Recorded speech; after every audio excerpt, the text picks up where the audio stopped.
नमस्कार, आप सभी देशवासियों व क्षेत्रवासियों को उदय न्यूज परिवार की ओर से गणतंत्र दिवस की हार्दिक शुभकामनाएं एवं बधाइयां।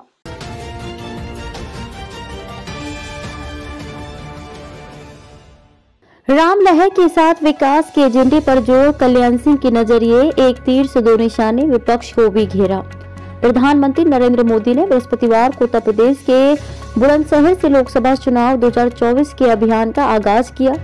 मोदी ने चुनावी एजेंडा जनता के बीच रख दिया। अयोध्या में श्री रामलला की प्राण प्रतिष्ठा समारोह से देश भर में चल रही रामलहर के साथ ही विकास को भाजपा चुनावी माहौल बनाएगी। रामलला की प्राण प्रतिष्ठा की गारंटी को उन्होंने पूरा कर दिया है और राष्ट्र प्रतिष्ठा को नई ऊंचाई देने में जनता के सहयोग और समर्थन की भी जरूरत बताई।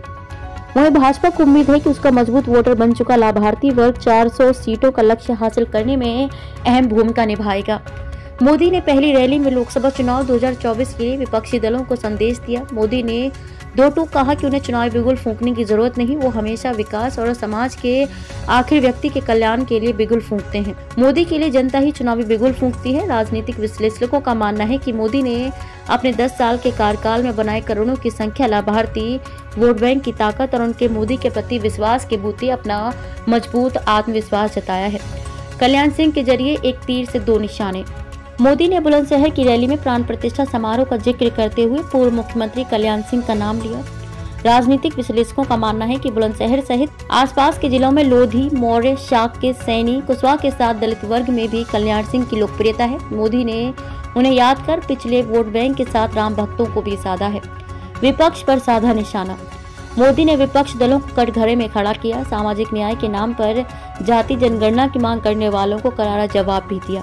मोदी ने कहा कि बिना भेदभाव भ्रष्टाचार की योजनाओं का लाभ 100% जनता को प्रदान करना ही धर्मनिरपेक्षता और सामाजिक न्याय है।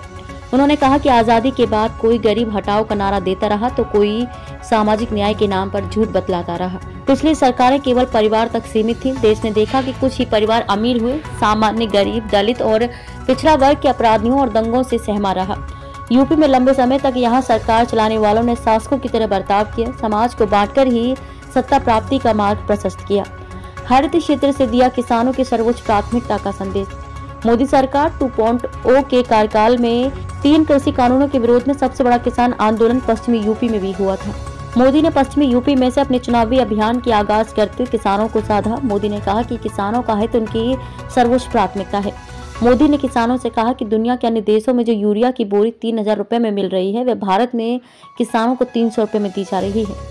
गन्ना किसानों को साधने के लिए मोदी ने योगी सरकार की ओर से गन्ना मूल्य में 20 रुपए प्रति क्विंटल की वृद्धि का जिक्र भी किया। साथ ही किसानों की उपज को बचाने के लिए देश भर में कोल्ड स्टोरेज के भंडारण चेन स्थापित करने, किसान सम्मान निधि जैसी उपलब्धियां गिनाई। इसलिए चुना बुलंदशहर।